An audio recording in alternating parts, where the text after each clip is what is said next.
Contrology, Pilates, the method, the work. However you want to describe it, it is the brainchild of German creator and inventor Joe Pilates. Hello, everybody. I'm Darian Gold. Thank you so much for joining us on All Things Pilates.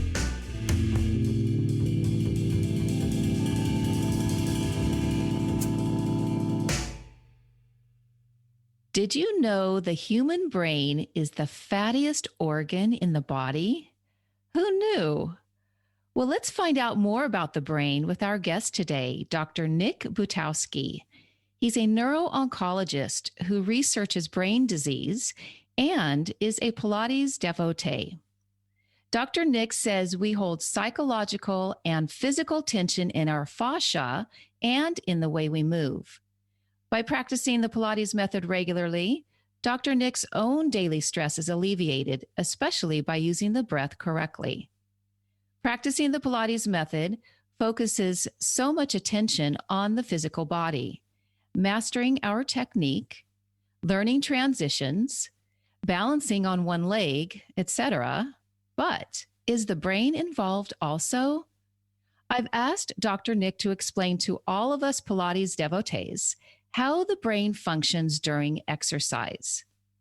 Dr. Nic Butowski is a full professor in the neurological surgery department at UCSF. Though his specialty is researching and studying brain cancer, today we're focusing on brain health and if the Pilates method is a key factor in maintaining a healthy brain. Hello, Dr. Nic Butowski. Welcome to All Things Pilates. Hi, Darian. Thanks for having me. It's a distinct pleasure to be here. Yes, thank you. Dr. Nic, how long have you been practicing Pilates? I started my Pilates habit in 2008 after I ruptured my Achilles, required surgery, and then a better way to rehab. My wife dragged me to a Pilates class upon months of complaining to her that I couldn't get the strength back in my calf and leg. And lo and behold, Pilates proved itself to allow me to not only get the power and flexibility in my leg back, but to unpretzel myself in general, such that I was able to return to playing soccer at a fairly high level. Did you let any of your soccer player mates know about your rehab? Because sometimes the athletic world, sometimes they have been a little behind the eight ball. I didn't at first, in all honesty. It was such a female-dominated environment when I first went in. It certainly improved that I did not want to get made fun of all the time by the guys on my team. But eventually, probably within a good year or so, I do think not only did I tell people, but was advocating for others to join as others not only got hurt and needed to recover from their own injuries, but also as a way of clearly and efficiently exercising. There's no workout like a chair workout, a Pilates chair workout. And as I came to really understand that, as I got better at the exercises, it was clear to me that my friends and teammates could benefit from the same. And did you remind your teammates and friends that Mr. Pilates was a mister? I did. It didn't really matter. I think, it depends on how you, get started in Pilates and what studio you go to, who's your first teacher, who's in class with you. To date, the best class I ever took probably wasn't the best teacher necessarily. It was the best people in class who pushed the teacher. It ended up being 3 male ballet dancers that really pushed the envelope in this class. And I loved that. But, you go to a different class and the teacher's style would change altogether. That's a really good point, for sure.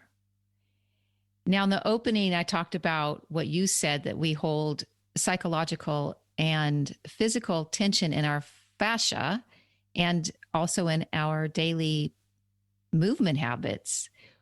Can you explain what the difference is between fascia and the muscles? Sure. So your muscles are the soft tissue that produces force and motion, while fascia is the densely woven connective tissue that stabilizes and penetrates every muscle, bone, nerve, vessel, internal organs, and is one relatively large sweater that holds us and embraces us. It also, though, does store power and flexibility within it. And as such, when we suffer from either physical or emotional trauma, anything that causes inflammation, the fascia loses its pliability, either from getting too tight or potentially too loose as well. Can you say more about inflammation? Sure. So, trauma itself, physical trauma, be it surgery, be it an injury, is going to cause the need to repair. And inflammatory cells get into that area of that's in need of repair to sort of clean it out and rebuild it. And obviously, as we get older, that process becomes a little less efficient, and you get extra tissue or extra cells that stay in the area that tend to make for tightness in and of itself from a physical perspective. But often, from a psychological perspective, people tend to brace within the area of injury, and therefore the surrounding musculature, the surrounding fascia tends to become tight as well. And then that's when you wear that tension pattern in your daily movements, often without being very physically aware of it. Yeah, I'm curious about this inflammatory component, not just because of my own situation that I have had to deal with, but the body as we age doesn't have the ability to rid itself of inflammation. Is that true? That's true. Yeah, it builds up, so to speak, and becomes a less efficient process of clearing out. When you're a child and you have cells that are just sort of more or literally younger and more ready to come in and replace cells that have been injured or died off, it's much easier in process than when you're older and simply have less ability to do that in terms of less cells and a less efficient process with age. So, this is underneath when people talk about not wanting to get older. It's really the processes of the body that start to slow down, not just what we are on the outside. Absolutely. Both from aging is more of a physical phenomenon in many ways than it is an actual psychological phenomenon. Although I do think that from a psychological perspective, one can remain young in mind as well by being less rigid and more open to different things. The same way your body can remain open and less rigid if you take proper care of it. And that takes discipline to let yourself be open. Absolutely. You have to cultivate both flexibility and stability of mind and flexibility and stability of your body. Yes, well said. The brain, is it always communicating with the body? And if so, how is it? Yes. Is that too broad of a question? No, it is always communicating with the body, but I think to make it somewhat Sesame Street simple, it communicates on a few different levels. One is the visceral or automatic level where you don't have to think about it or provide any conscious effort, right? You don't have to tell your brain to have your heart beat or your lungs breathe, so to speak. But then there's conscious or volitional control over movement and such. So your body and mind can communicate on that level. And there's probably shades of gray beneath them where you get onto an automatic pilot mode, or what's called in the brain the default mode network, where just like riding a bike, you can pop on and not necessarily have to think about it once you know how to. So there's movement patterns that get stored, but there's also thought patterns that get stored too. And that's maybe where we get in more trouble if the thought patterns are not healthy and life affirming. Absolutely. We all suffer from what I call the thought domino peril, which is that one thought can crash into another, like two dominoes can crash into one another as one domino falls and the other onto the other. And if you're not aware of that phenomenon, then whatever your automatic pilot is, whatever your default mode network is, takes over, especially in times of stress or in times when you're simply don't have the energy to pay more conscious attention to the present moment. Speaking of awareness, will you explain what proprioception is and why do we need it? Or do we need it? Yeah, well, we certainly need proprioception. Sure, proprioception is really just the perception or awareness of position and movement in the body, and classically involves knowing cognitively where your limbs or body is in space without having to look at it, but also does take visual function as well, as vision plays a big role in planning body movements. And then to some degree, what's called cerebellar function, where again, body movements, patterns of movement are stored and become automatic, just like riding a bike. So all of that is incorporated into proprioception. That leads me to another question about visual and about the actual eyes and what the movement of the eyes, and is it important to use our eyes while we are in our workouts? Because I know in my studio past years, I would have students come to me and they just kept their eyes closed the whole time. That's a whole other animal in terms of trying to figure out where they were coming from in terms of why they always had to keep their eyes closed. But is their proprioception different? So if they're on the reformer and their eyes are closed and they're doing footwork, they're getting the signals just based on what they're feeling in their feet and their back on the carriage, right? It's not like they're looking around. Yeah, in that case, I think the visual input may be getting in the way of their ability to perform the exercise correctly, because if they're looking at the ceiling and that visual cue of looking at the ceiling is somewhat telling their default mode network or conscious brain even that they should be moving in a different way because they're lying down rather than standing up, then that gets in the way of them, being able to do a footwork movement that's not typical of their daily habit, right?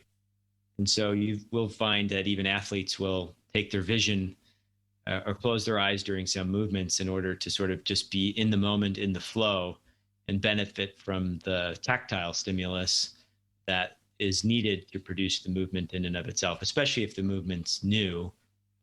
That being said, one of the things I like about you and good teachers is that you teach us where we should be looking while performing an exercise, and where your eyes should be can actually help you perform the exercise correctly, right? Where you should be looking and greatly help with you performing, putting your feet in the right direction or your hips in the right direction. And I often, when getting correction from you or from whomever, think to myself, where should I be looking if I'm not fully present? And often I'm looking off into the distance or something like that, and that interferes with not only being present in the movement, but often interferes with probably some other body automatic habit that my limbs want to do, but is simply not what's meant to be in the Pilates movement. Still staying on the proprioceptive path right now, people who are not very coordinated, do they lack proprioception, or why do they lack coordination in the first place? Sure. I think coordination is obviously somewhat dependent on your body habitus and, what traits you were born with, being tall, short, fast, slow, that type of thing. However, I think it's more of a skill rather than a character trait, so to speak. And if you've not moved around a lot during your life, then taking up Pilates or anything movement-wise at age 40 or even 20 is going to be a little bit more challenging, and you'll come across as less coordinated. However, with practice, just like anything else, the skill can be further refined, and obviously in the hands of a good teacher that takes into account the complexity of such movement, again, with regard to not just proprioception, where your limbs should be in space, but where you should be looking, how you should be moving, how to be present in that movement and make it part of your sort of automatic daily habit. I found that by practicing Pilates frequently, it has helped me realize where my limbs should be in space, and doing such simple things as walking, let alone playing soccer, and how to move more efficiently. I was going to ask you if there is a particular exercise in the Pilates work that when you first learned it, you had no idea where your limbs were and what that experience was like for you.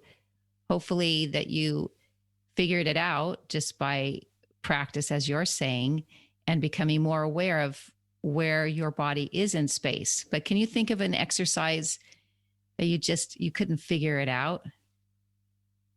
Yeah, I mean, the most simple is actually sideline leg work on the mat, Sidekick where, series. yeah, where your hips are supposed to be stable while you're moving, the leg either back and forth or up and down. And, the bottom leg is sort of glued to the mat. I still have room to go in terms of both flexibility, length, and strength, especially with my left side. But I have only now gotten to where I think it's my psoas no longer clicks on the left. And Nice. that was dependent on, I think, coming to a very deep understanding of where my pelvis Yes. is in space, right? Yes. Which it's taken me quite some time to understand. Yes. And then you can apply that understanding with other exercises, not lying on your side, maybe standing. Absolutely, even sitting, and knowing that if I spend too long in a slouched position, that I'll pay for it later. And I know that sounds overly simple, but in our modern day society where we spend so much time sitting, I love that Pilates has made my body aware to tell my mind, hey, you're slouching, stop it. Rather than depending on simply a top-down cognitive approach to knowing that I shouldn't slouch. It's my body actually also talking to my mind saying, what you're doing is not correct. Please fix it, or you'll be in pain later. So it is a two-way conversation, back and forth. Absolutely. And I think our society's more open to that our body is a repository of all of our life, and can talk back to the mind and let us know where we've been, perhaps as importantly, where we are in space, and how that compares to where we might want to be. I've been hearing a lot about neuroplasticity. Can you explain what it is and why we need it? Sure. So neuroplasticity or brain plasticity per se is the ability of your neural networks to change and reorganize, if not to some degree grow with time and of course age. It used to be that we thought that this only happened in younger folks, but now we know that cortical remapping can happen at any age. What kind of remapping? Cortical. Your cortex is the outer part of your brain. So brain remapping can take place at any age, but does require a stimulus, so to speak, right? A new skill that you're trying to learn, a new ability, some type of environmental influence or thought that requires the brain remapping itself. So psychological stress, psychological calmness, but also, riding a bike, as I said, taking up a new sport, learning Pilates can also lead to this neural network reorganization at any point in time in life. It becomes more difficult as we get older. I still think this is a debatable point as to why we feel that children and younger people have sort of more plasticity, just like they have more flexibility because of being young, but it also might be because they're more open to possibility as well psychologically. Mm-hmm. And the older you get, sometimes the more rigid your default mode network gets as you get stuck in habits. So your advice would be continue to learn new ideas or new activities that challenge the brain the neuro pathways? Yeah, I think there's a big six, and I always tell my patients that how they can augment their care is a big six, and I can list them. But one of the big six is definitely novelty or creativity that you must push the envelope with. It's also what I joke with my patients about is what I call the remote control creativity or novelty pathway, which is that I remember when my youngest son was about 2, he was obsessed with the remote control for the TV. And it was a great tool to teach him numbers and to count and to even learn to spell some of the words on the remote control. So if you take something that you are totally interested in and that you find novel, you can learn certain cognitive and physical skills from it, and then you can take into other areas of your life. It's a huge part of neuroplasticity and remapping your brain. So you know what that means is if you like to read We need fiction, hobbies. We need new absolutely. hobbies. That's why art's so important. But it also means you have to go into areas where you might not be completely comfortable. And Sure. we live in a society of mastery where we think we have to master something quickly, but that's not the point of life. And it's not Right. what your brain truly wants. There is a novelty drive, a creativity drive that you must and should feed yourself to be healthy. And speaking of food, are there any particular foods that are fantastic for the brain and brain health? I have very strong opinions on the subject that I should comment. I'm not a dietitian or nutritionist, but my wife's been vegan for 20 years and I'm a vegetarian. So I do think that for brain health, there are foods you can concentrate on that are rich in antioxidants that reduce cellular stress and inflammation.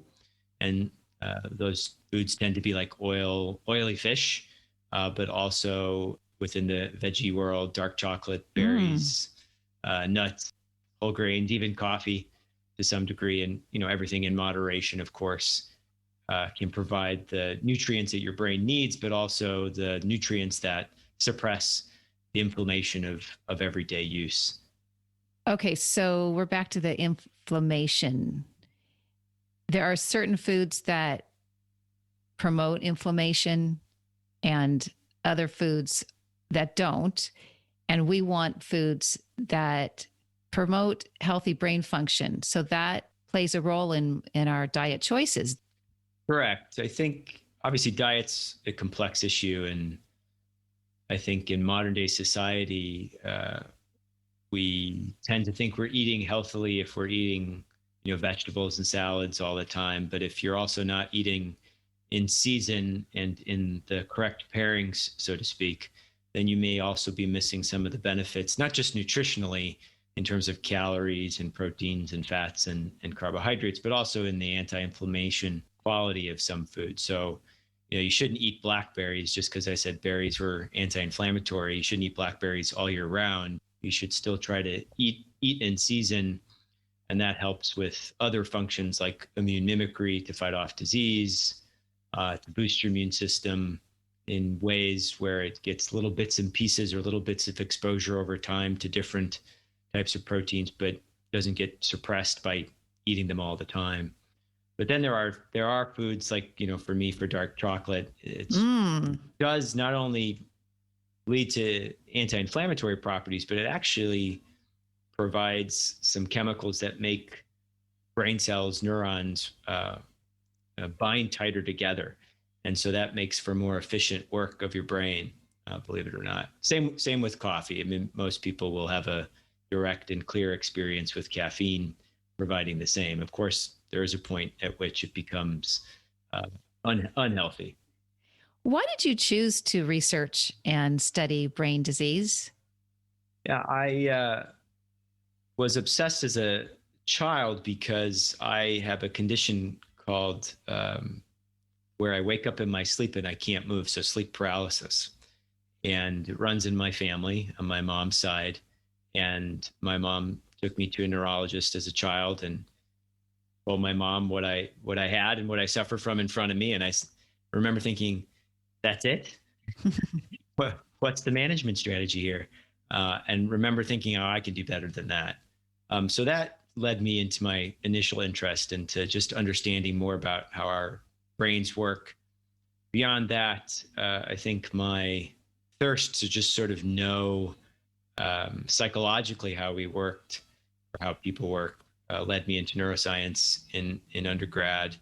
And then I wanted to be a behavioral neurologist, which is taking care of patients with dementia or other related neuropsychological conditions. But when I started taking care of patients, I found culturally that I fit more in a cancer environment where it was a more rewarding phenomenon, because patients, when faced with serious illness and still with their cognition intact, tend to really get life at a level that rubs off on you as a caregiver and caretaker, that makes you not sweat the small stuff. So it made me into a better person. And I didn't find that as easy in other areas of neurology. Did you ever write about that? Any of those experiences? I have in essays for a variety of publications that are medically based in the past. And I've always saying I'm going to write a book about it, but I haven't done so yet. My kids came along and occupied my time otherwise. Well, a book is in your future for sure. One hopes. I was curious if any of your patients, as they are healing or not healing, would they practice Pilates, or have they in the past? Yes. A lot of my patients suffer from neurologic injury from having their tumors removed from brain or spine, and develop some wicked compensation patterns in terms of movement around them. And the spine patients whose prognosis tend to be better in terms of overall survival are very motivated to do Pilates as a way to recover and rehab what they can and to maintain function, because it's not only about building function for those patients, but maintaining power and motor function and gait balance. So a lot of my spine patients do Pilates. The brain patients, it's a more complex phenomenon that often involves some cognitive patterning as well. But they do often find Pilates to be helpful. There's still this bridge between physical therapy and Pilates that needs to be built, I feel, where it's covered by insurance, because obviously when patients get diagnosed with brain cancer, their whole financial landscape changes. But the patients who have the means, certainly, I'd say the overwhelming majority actually end up doing Pilates as a way to efficiently exercise and a way to safely do it around their deficits, but that also helps them with the deficits. And do you check in with those patients regularly? And would you consider them success stories just based on adding a resistance training program like Pilates to help them maintain the health that they have now? Yeah, I've been known to send some videos to patients of exercises that I've done myself prior to COVID, and patients who live in the Bay Area to a variety of studios in the area with specific referrals to teachers and requests of working on specific things. And frankly, though I apologize to physical therapists listening to this, I'd say my patients have found their relationship with their Pilates instructor to be much more beneficial long-term than the rehab they get in the physical therapy world. And there are many reasons for that, but there's a paper right there. Definitely. But I think that has to do with how physical therapists get reimbursed and how their focus of their practices tend to be on orthopedics rather than neurologic injury. That's interesting. And would you couple that with the whole body opposed to specific areas? Oh, yeah.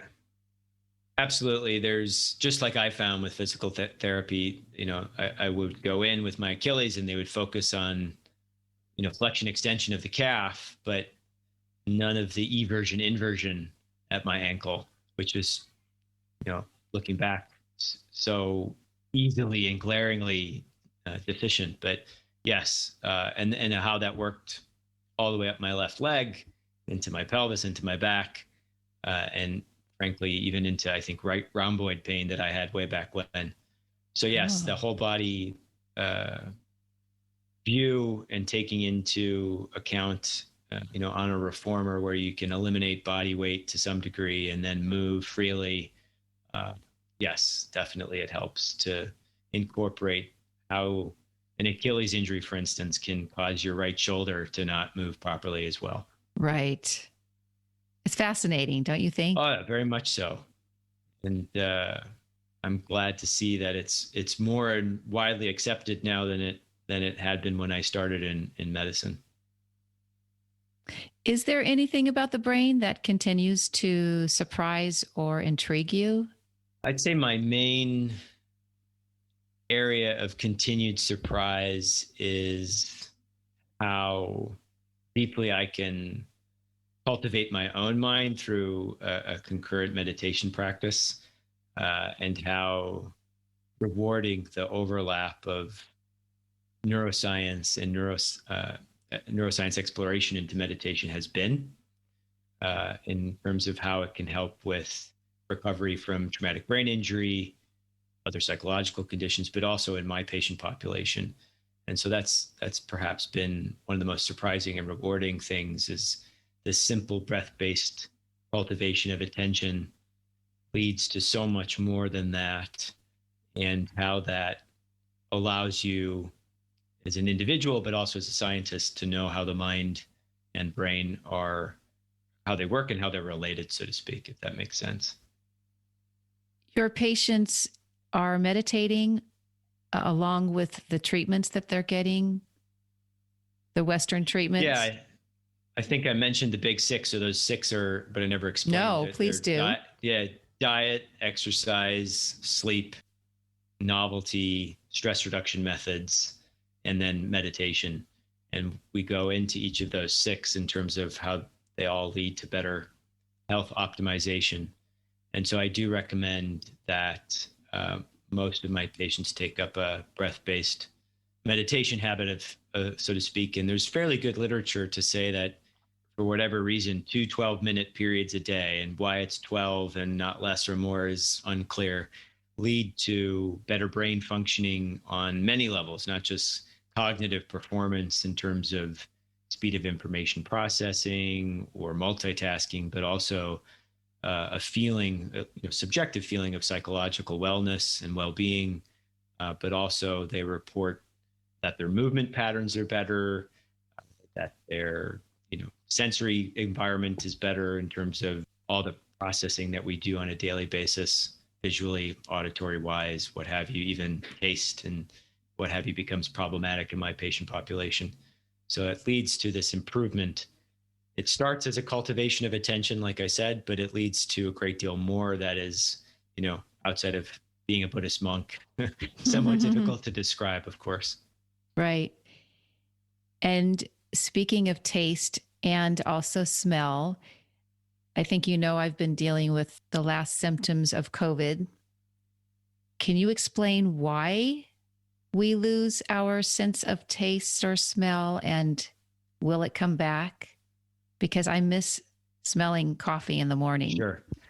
So the neurons that actually are involved in taste and smell are one of the few neurons that continually turn over. They grow and come back, and then die off and then come back.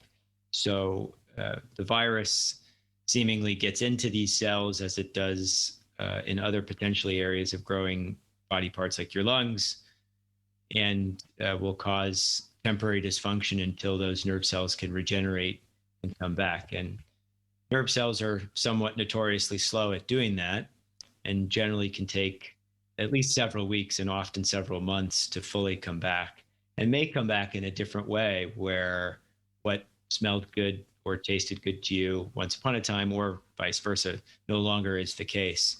We, in my practice, for instance, there are medications or radiation that we do that will make patients lose their sense of smell or taste. And within a year, typically that comes back, but often they will say, I used to love the taste of tomatoes or what have you, and now I no longer do. And instead I like, peaches. So be prepared. Would that continue to change? It could. Taste and smell are so tied up in our psychological well-being as well, in terms of, what we associate as comfort foods, are tied up with our childhood or what have you. The smell of brownies or something like that can bring you back to where you feel safe. So yes, Sure. It can change as you also change your thought patterning behind the interpretation of a certain food and what you perceive it to be in terms of being healthy or not, right?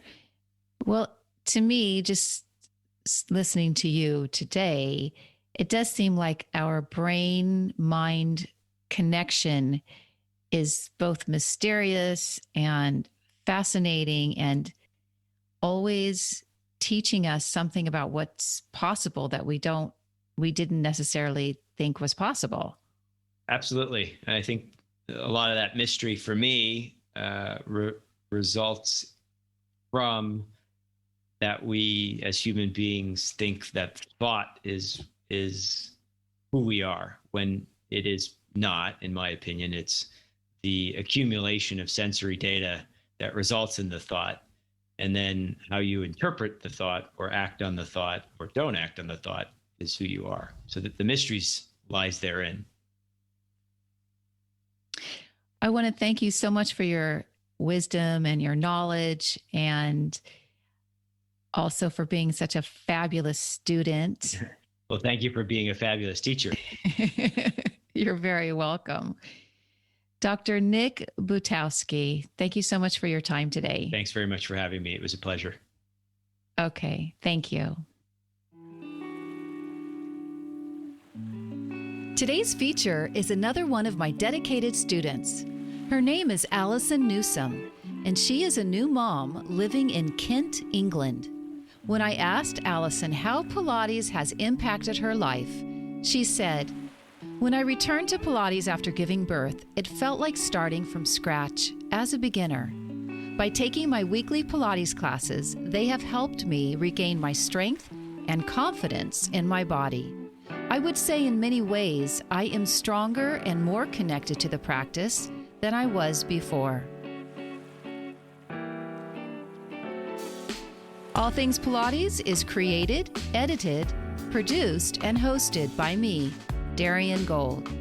Mastered audio mix by Fabian Romero. Please let others know about this show, and one way you can do that is by leaving a review.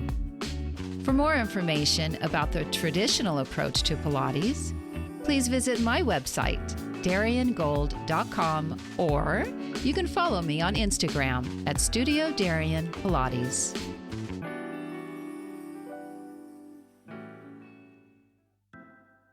And remember, keep your brain nimble by eating healthy brain food and by being consistent with your mind-body practice.